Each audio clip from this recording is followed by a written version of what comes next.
Jahas, tää on sen niminen paikka kun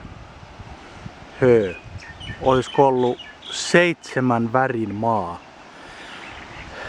Johtunee siitä, että täällä on joskus vuosimiljoonien aikana niin sattumoisin sitten eri maa-ainekset sekaantuneet ja jotenkin tää on vähän niinku poikkeuksellinen paikka täällä sikäläisille eli täkäläisille.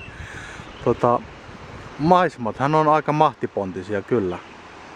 Kieltämättä. Eipä taida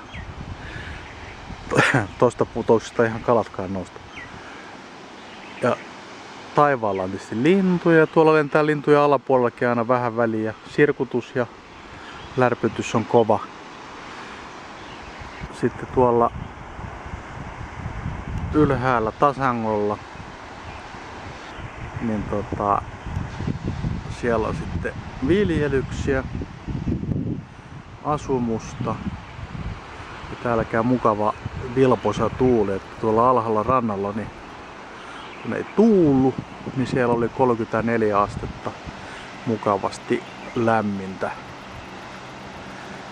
Että kyllä tarkenee.